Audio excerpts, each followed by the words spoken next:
إن الحمد لله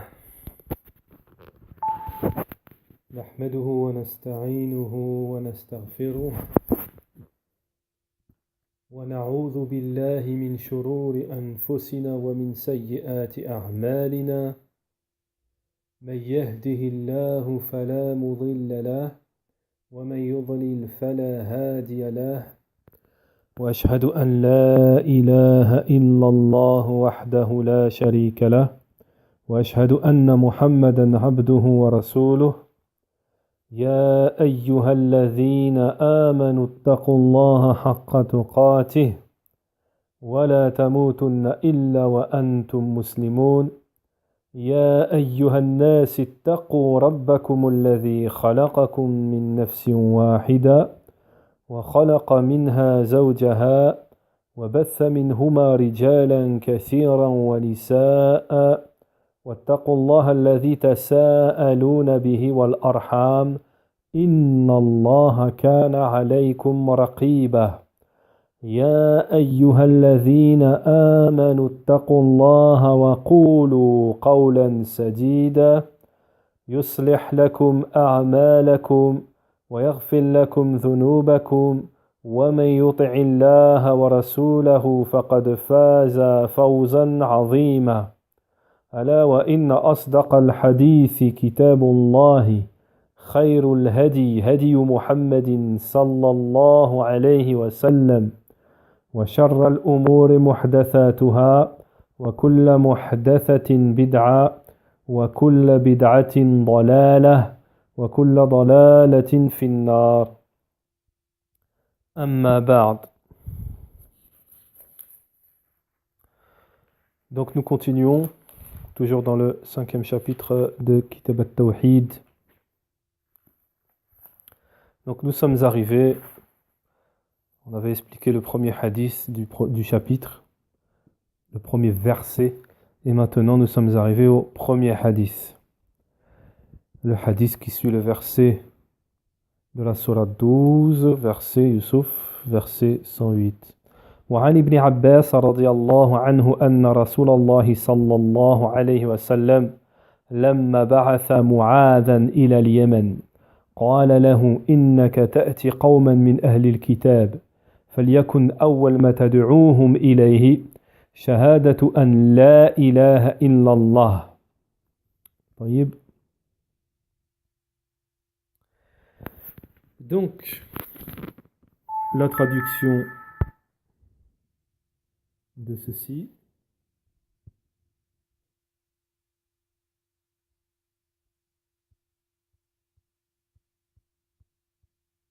En français. Alors, An Ibn Abbas radiyallahu anhu, le messager d'Allah Ali alayhi salatu wassalam, lorsqu'il envoya Mu'adh ibn Jabal au Yémen, il lui dit,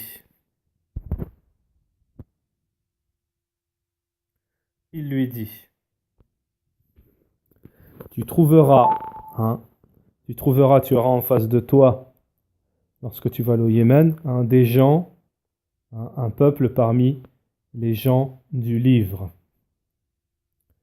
Et que la première chose à laquelle tu les appelles soit le témoignage qu'il n'y a de divinité qu'Allah subhanahu wa ta'ala.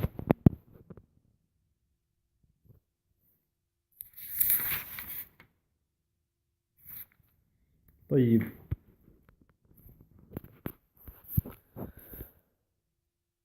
Alors, بعث معاذا. Al-Bahth dans la langue arabe, Naham, ici il nous dit Bu'itha, ça a le sens, c'est le sens de al-irsal, c'est-à-dire, nous en français c'est déjà traduit, mais ba'atha, c'est le verbe, ça veut dire, en gros, ça veut dire envoyer. Lorsque le messager d'Allah, il a envoyé au Yémen. Donc le Yémen, Cheikh Al-Fawzan nous dit c'est un endroit connu, hein. C'est à la frontière de l'Arabie. Il est nommé, ce pays est nommé le Yémen, hein, parce qu'il est à la droite de Al-Kaaba. Donc le Yémen se nomme le Yémen parce qu'il est à la droite de Al-Kaaba, la maison sacrée.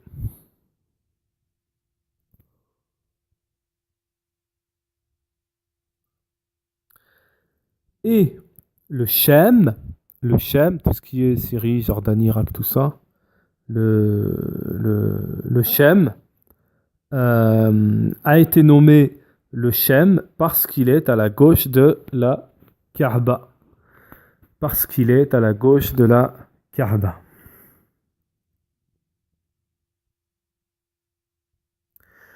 Donc,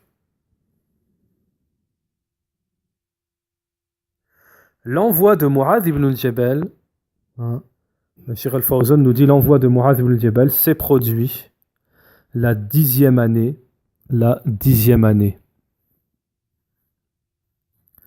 Bien entendu, la 10e année de l'Hégire. Il a été dit, Waqil, à la fin de la 9e année, avant la mort du prophète, du messager d'Allah, alayhi salatu wassalam. أرسل قاضيا معلما وداعيا إلى الله جل وعلا. Donc le cheikh nous dit, le messager d'Allah alayhi salatu wassalam, il envoyait des gens qui sont des juges, des enseignants, des prêcheurs à la voix d'Allah subhanahu wa ta'ala.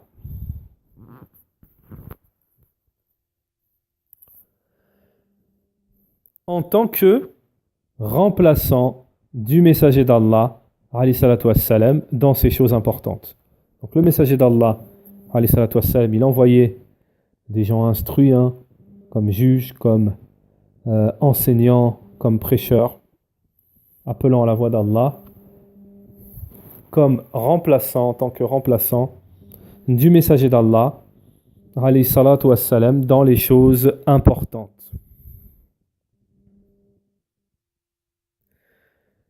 Donc, Cheikh Al-Fawzan nous dit ici, alors, il y a ici, premièrement, c'est-à-dire que cela nous indique, premièrement,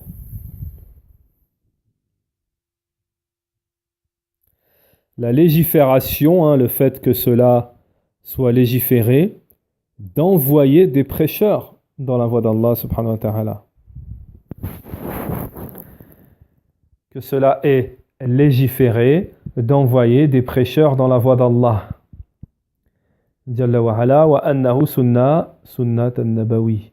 Et que cela est nabawiya, que cela est une tradition prophétique.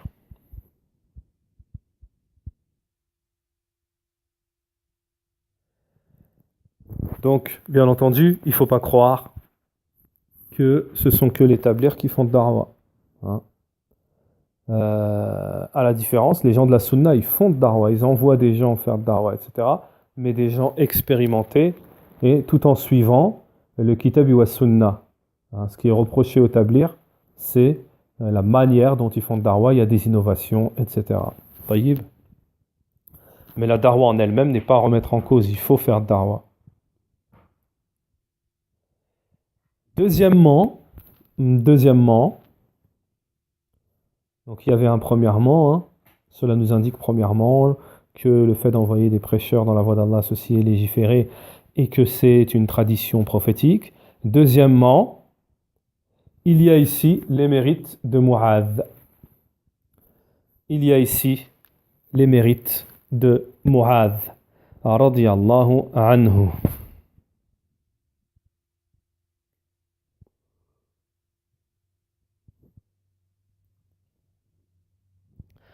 Du fait que le prophète alayhi salatu wassalam les choisit pour cette immense chose importante. Hein, pour cette immense, لهذه المهمة العظيمة, pour cette importance immense. Hein. Alors, du fait que le prophète l'ait choisi, et choisi Mu'adh pour cette importance immense. مما يدل على فضله وعلمه. Hein, par rapport à son mérite, à Mu'adh, et sa connaissance. Cela nous indique son mérite et sa connaissance à Mu'adh.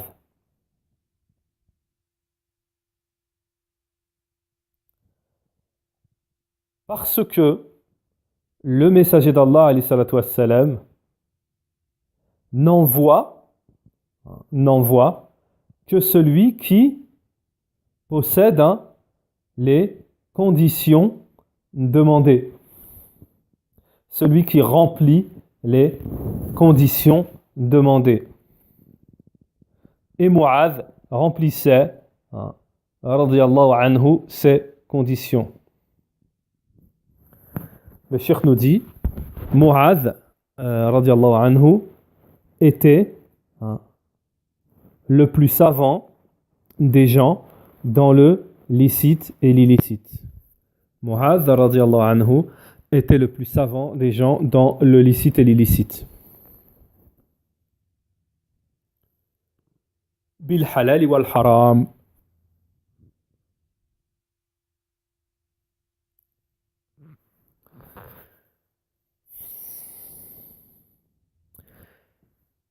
Alors, le cheikh nous dit, il y a également dans cela,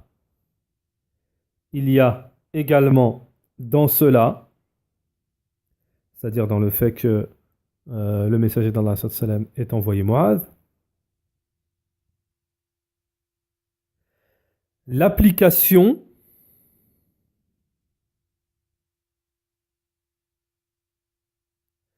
de l'information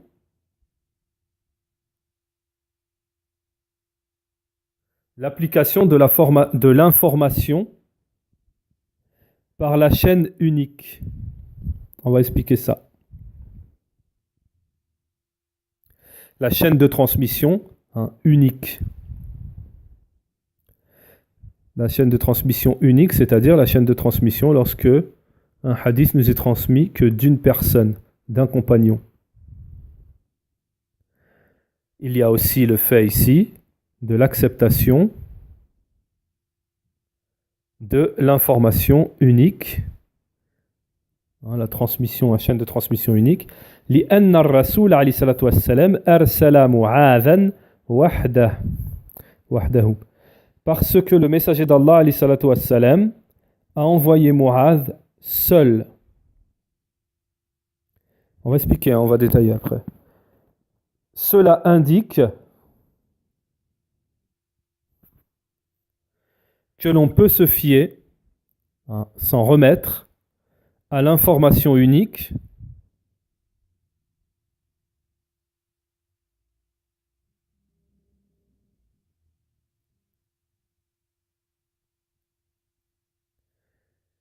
et ce n'est pas une condition que la chaîne de transmission soit multiple. Et ce n'est pas une condition que la chaîne de transmission soit multiple. Alors, qu'est-ce que cela signifie?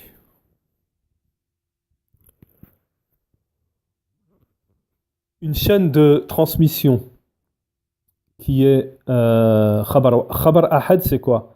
C'est un hadith rapporté par une personne. An Omar ibn al-Khattab radiyallahu anhu, an Aïcha radiyallahu anha, an Sa'id, an Muhammad, an Abi Abdillah, an Omar, etc. Ibn Omar, etc. Donc ça, jusque-là, on n'a aucun souci avec ça. Les gens de la Sunna, ils n'ont aucun souci avec ça.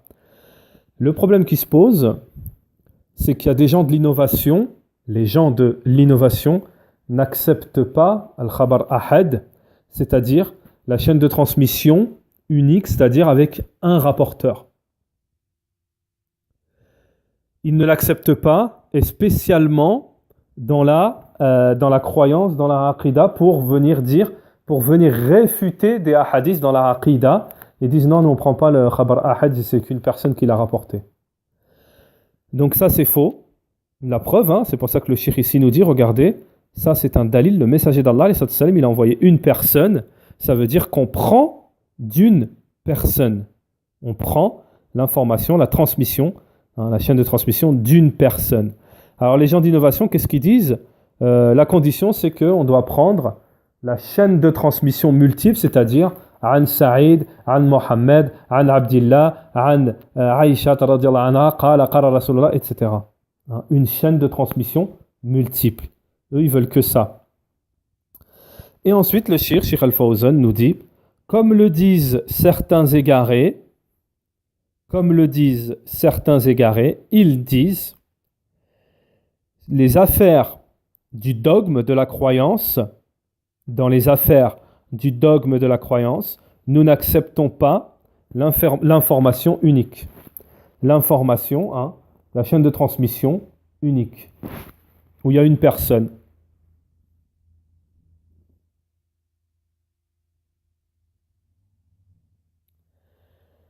Alors c'est bien, ça c'est une grande faïda dans les sciences religieuses, il faut l'apprendre, le retenir, bien le comprendre. C'est très important. Et le messager d'Allah, alayhi salatu wassalam, dans ce hadith-là, on a une réplique du messager d'Allah, alayhi salatu wassalam, à ces gens-là, ces égarés, parce que le messager d'Allah, Cheikh Al-Fawzan, nous dit, le messager d'Allah, alayhi salatu wassalam, c'est suffi, c'est-à-dire ça lui a suffi, il s'est contenté de l'information unique.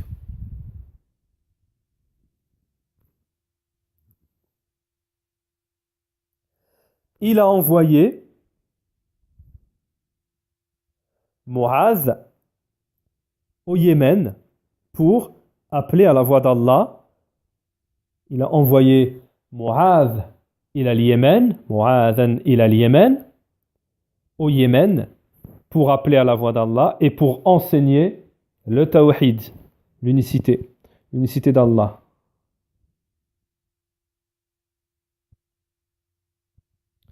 Cheikh Al-Fawzan nous dit, et c'est comme cela, les messagers n'envoient pas, n'envoient pas des groupes, pour faire da'wah, ils n'envoient pas des groupes, mais ils envoient une personne.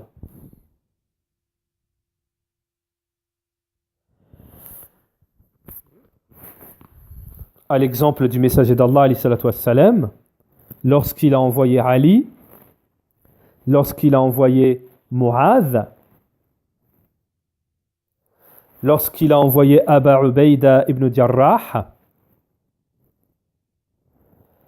lorsqu'il a envoyé Ali, il a envoyé Mu'adh, il a envoyé Aba Ubayda ibn Jarrah, وهذا يدل على قبول خبر واحد في أصول الدين وفروعه. Cela nous indique l'acceptation de l'information unique, de la chaîne de transmission à une personne. Cela nous indique l'acceptation, qu'on accepte l'information unique, la chaîne de transmission à une personne, dans les bases de la religion et dans les branches.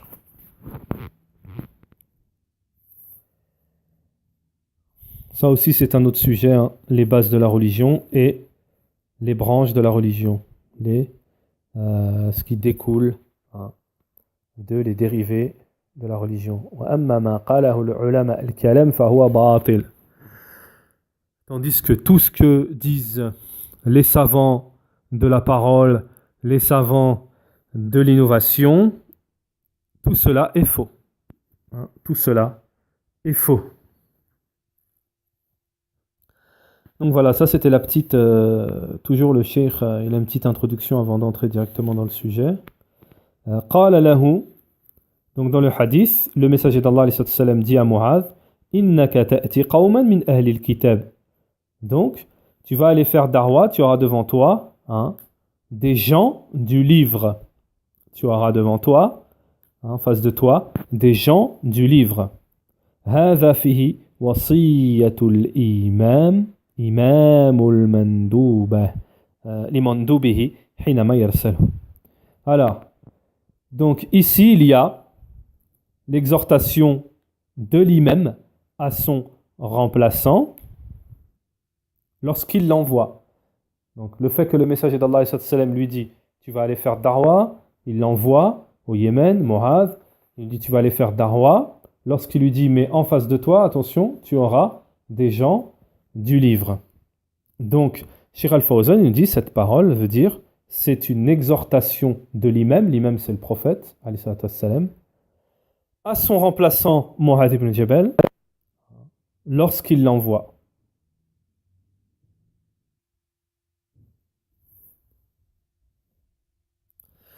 C'est-à-dire, le Cheikh Al-Fawzan nous dit, c'est-à-dire qu'il lui trace la voie.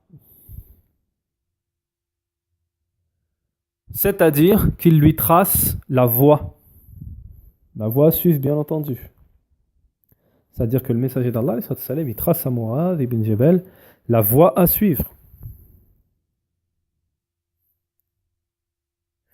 Il lui façonne le chemin qui lui facilitera la tâche. Il lui façonne le chemin qui lui facilitera la tâche. Et ceci est la tradition du messager d'Allah, alayhi salatu wassalam, lorsqu'il envoie quelqu'un. Et ceci est la tradition du messager d'Allah, alayhi salatu wassalam, la tradition prophétique, lorsqu'il envoie quelqu'un.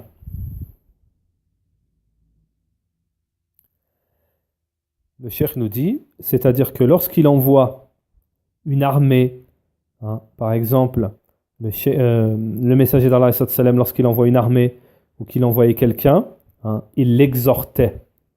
Il l'exhortait. Taïb, il n'envoie pas comme ça.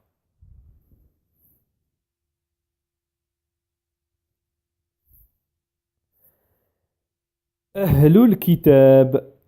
Donc, dans le hadith, il lui dit des gens, il lui parle des gens du livre en face de toi, devant toi, ce seront des gens du livre.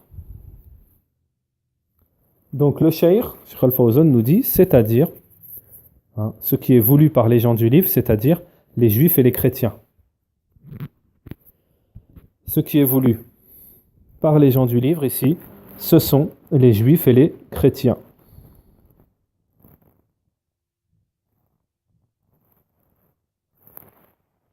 Alors, ils ont été nommés les gens du livre parce qu'Allah leur a descendu la Torah et l'évangile. Ils ont été nommés les gens du livre parce qu'Allah, subhanahu wa ta'ala, leur a descendu la Torah et l'évangile.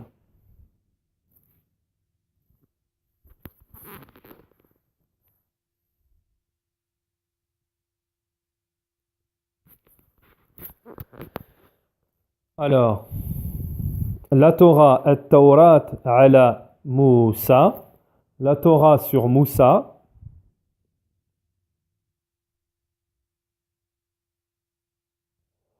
et l'Injil, l'évangile, sur Isa, alayhima salati wassalam. La Torah, at-Tawrat ala Moussa, pour Moussa, sur Moussa, et l'évangile pour Isa alayhi salatu wassalam. فسمي اتباع الرسولين بأهل الكتاب. Donc, ceux qui suivent ces deux messagers ont été nommés, qui ont suivi ces deux messagers, ont été nommés les gens du livre.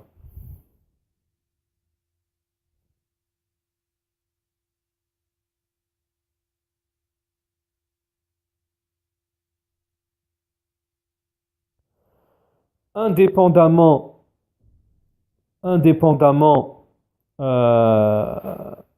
des idolâtres, indépendamment des idolâtres, qui n'ont pas, eux, reçu de livre. Indépendamment des idolâtres qui n'ont pas reçu de livre. Et qui ne croient pas aux messagers. Et qui ne croient pas aux messagers. فرقا بينهم وبين الوثنيين عفوا الذين ليس لهم كتاب ولا يؤمنون بالرسل. طيب. Ceux qui n'ont pas reçu les idolâtres, contrairement aux idolâtres, qui n'ont pas reçu de livre et qui ne croient pas aux messagers au pluriel.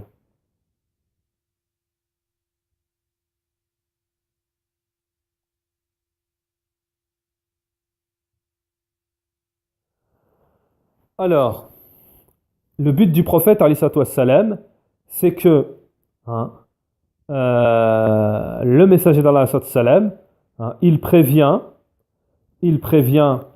Mu'adh ibn Jabal radiyallahu anhu que les gens qui seront en face de lui sont des gens du livre qui ont besoin d'une préparation dans la connaissance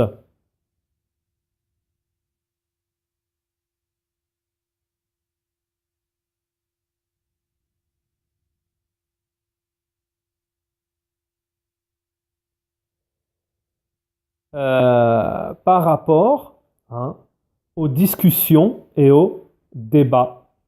Par rapport. Donc ici, il y a besoin, il le met en garde, comme quoi il y a besoin d'une préparation dans la connaissance. Pourquoi ? Parce qu'en face de lui, il y aura des gens du livre qui ils vont débattre et ils vont discuter. Taïb. Et dans d'autres explications, j'ai vu qu'il y avait des savants qui disaient, parce que les gens du livre, ils ont déjà une certaine connaissance avec des ambiguïtés, etc. Donc, il faut être préparé. وفي هذا أنه يجب على الداعية معرفة حالة المدعوين. Donc ça c'est bien entendu ce qui va citer Cheikh Al-Fawzan ici, c'est une des conditions pour le prêcheur. Il y a plusieurs conditions. Celui qui veut en connaître quelques-unes, il va dans l'explication de Thalathat al-Usul de Cheikh Al-Fawzan, de Cheikh Al-Uthaymin, les trois principes, les trois fondements. Et dans son explication, Cheikh Al-Uthaymin, il cite certaines conditions que doit avoir le prêcheur pour prêcher. La première, le ilm. La deuxième, celle que cite Cheikh Al-Fawzan ici. Et après, il y en a d'autres. Wa fi hadha. Donc dans cela, Cheikh Al-Fawzan nous dit dans cela, il y a l'obligation au prêcheur de connaître la situation des appelés. Ça veut dire de connaître la situation de ceux à qui il fait da'wa. Taïb. Il doit connaître leur situation. C'est quoi leur hal?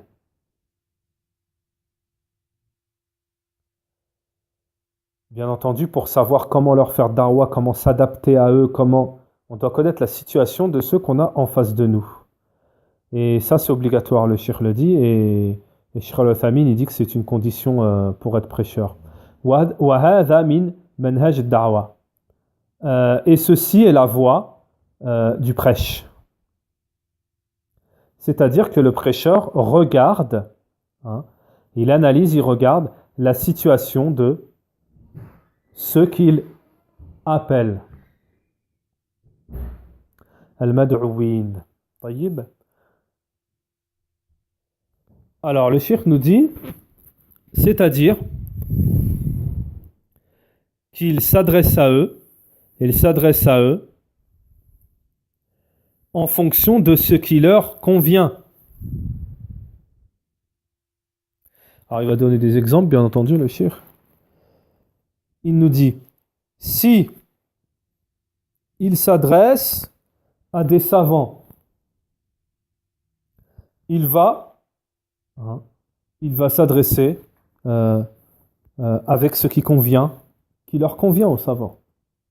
Il va s'adresser en fonction de ce qui convient aux savants.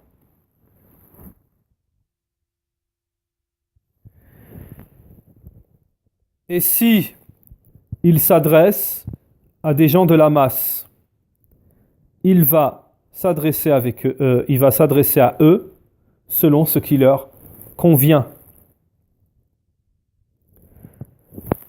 Le Cheikh Al-Fawzan nous dit les gens ne sont pas tous au même niveau. Les gens ne sont pas tous au même niveau. Donc, bien entendu, ce qu'il faut retenir ici, je vais essayer de marquer de tirer un trait pour appuyer, faire vraiment bien comprendre ça, que c'est très important, parce que même dans la psychologie avec les gens, dans la psychologie avec les gens, c'est valable aussi, on ne parle pas à tout le monde de la même façon. On ne parle pas à tout le monde de la même façon. Et j'ai déjà entendu des cas comme ça où des prêcheurs sont partis et se sont retrouvés dans certaines situations, et comme ils ne remplissent pas les conditions, ils ne remplissent pas les conditions, ils ont fait cette erreur-là, c'est de s'adresser au comité d'une manière qui ne leur convient pas. Ça ne l'a pas fait. Ça ne l'a pas fait. J'ai eu des échos comme ça. Je ne sais pas si c'est un prêcheur, Mouim, c'était un frère. Il est parti dans une janaza, c'était dans un quartier, et c'est des paroles froides, des paroles dures, des paroles... et il y a des jeunes qui sont sortis, ils étaient énervés, ça leur a pas plu, etc. Donc voilà, tu vas dans un quartier, tu dois essayer de connaître un peu la situation, si c'est quartier sensible, machin, etc. Il y a une manière de parler, tu vas pas parler comme tu parles à des étudiants dans une assise qui ont déjà des bases, c'est pas pareil.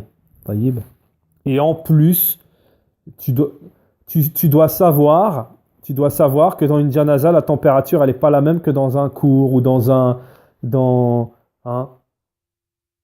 une khutba, un sermon du vendredi, prêche du vendredi. La température, c'est pas la même. Tu dois prendre des gants quand tu t'adresses à la famille d'un défunt. Il y en a, voilà, ils n'ont pas de connaissances, ils font n'importe quoi. Et donc, il faut faire très attention. Les ulama disent, une dernière faïda sur ça, les ulama disent, si tu connais pas, ne parle pas. Si tu connais pas, ne parle pas. Pourquoi ? Parce qu'en parlant, tu vas faire plus de dégâts. Donc si tu connais pas, la hikma, c'est de te taire. La sagesse, c'est de se taire. Taïb. L'imam Malik, je crois qu'il y avait 40 questions où il a dit Allahu A'lam. Et il a dit à quelqu'un qui lui a dit j'ai fait tout ce chemin. Quelqu'un a dit à l'imam Malik, moi j'ai fait tout ce chemin, et tu me réponds à, j'ai oublié, est-ce que c'est 2, 3, 4 questions ? Et les autres, les 40 et quelques questions, l'imam Malik lui a répondu, tu vas retourner là d'où tu viens et tu leur diras, l'imam Malik, il a dit Allahu A'lam. Taïb. Donc, فلا يليق بالداعية أنه يخاطب العلماء بخطاب الجهال. Donc, il n'est pas convenable à un prêcheur dans la voie d'Allah qu'il s'adresse aux savants comme on s'adresse aux ignorants. Et il n'est pas convenable à un prêcheur qu'il s'adresse aux ignorants comme on s'adresse aux savants. ولا يليق بالداعية أن يخاطب السلاطين بخطاب عامة الناس. Et il ne convient pas que le prêcheur s'adresse au gouverneur comme on s'adresse aux gens du commun. Et vice-versa. Et vice-versa, nous dit le shir, il n'est pas convenable qu'on s'adresse aux gens de la masse comme on s'adresse au gouverneur. Donc, tout à chacun, on doit s'adresser à eux, on doit les exhorter en fonction de ce qui leur est le plus proche, de ce qui est pour eux le plus proche pour accepter la vérité. De ce qui est le plus proche pour accepter la vérité. Et ça, c'est une sagesse qui est... Bon, c'est moi qui parle. Ça, c'est une sagesse qui n'est pas donnée à tout le monde. Ça, c'est une sagesse qui n'est pas donnée à tout le monde. Cette sagesse-là, elle n'est pas donnée à tout le monde. C'est pour cela qu'il y a des ulama et des du'at que j'ai bien connus qui disent même qu'à partir d'un certain âge, c'est pas une critique, c'est les paroles de savants, ce sont des réalités. Ce sont des réalités. Ce n'est ni pour rabaisser, ni pour dénigrer, mais ils disent en dessous d'un certain âge, c'est mieux, il tient pas une darwa. C'est mieux qu'il tient la personne, on lui confie pas une darwa en dessous d'un certain âge. Ça ne veut pas dire qu'il n'a pas d'ilm, ça ne veut pas dire qu'il n'est pas compétent. La question a été posée, c'était un frère qui avait vraiment, il avait du bagage, tout ça et tout, mais il était très jeune. Ulama, ils ont dit non, il ne tient pas une darwa.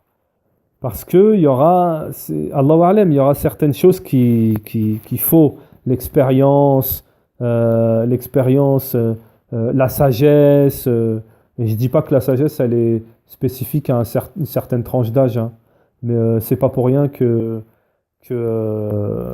l'âge prophétique, c'est à partir d'un certain âge. Taïb. Alors, Aou yukhatib, donc ça on l'a fait. قال الله تعالى لرسله موسى وهارون. Donc, Allah Ta'ala, dans le Coran, et le Cheikh nous ramène un verset pour appuyer cela, confirmer cela, Sourate 20, verset 44. Lorsque Allah Ta'ala dit à Moussa et Haroun, lorsque il les envoya à Pharaon, lamma arsalahuma ila Fir'aun, faqula lahu qawlan layyinan la'allahu yatadhakkaru aw yakhsha. Alors ça, c'est vraiment quelque chose qu'il faut connaître. Ça, c'est vraiment un verset qu'il faut... C'est vraiment quelque chose, une hikmah, dont les savants souvent font allusion. Verset 44, on a dit, Taïb. Surat Taha, verset 44. Donc Allah subhanahu wa ta'ala, il envoie Moussa à Pharaon et il lui dit, et il leur dit, Moussa et Haroun, puis parlez-lui gentiment. Gentiment. Layyin, c'est des paroles douces. Taïb. Peut-être se rappellera-t-il ou me craindra-t-il. Peut-être se rappellera-t-il ou me craindra-t-il. Surat 20, verset 44. Donc là, on parle de qui ? Les savants, souvent, ils disent ça. Ils disent, subhanallah, à Pharaon, Allah, en envoyant Moussa à Pharaon, il lui a dit de lui parler avec des paroles douces, etc. Alors que c'est Pharaon le plus orgueilleux de la terre, le plus châtié de l'enfer, etc. Alors qu'en est-il d'autrui ? Qu'en est-il d'autrui ? Taïb. Falyakoun. Donc là, Inch'Allah, on va s'arrêter là. On continuera la suite du hadith demain, Inch'Allah. Subhanakallah wa ma bihamdik. Ashhadu an la ilaha illa ant. Wa astaghfiruka wa atubu ilayka.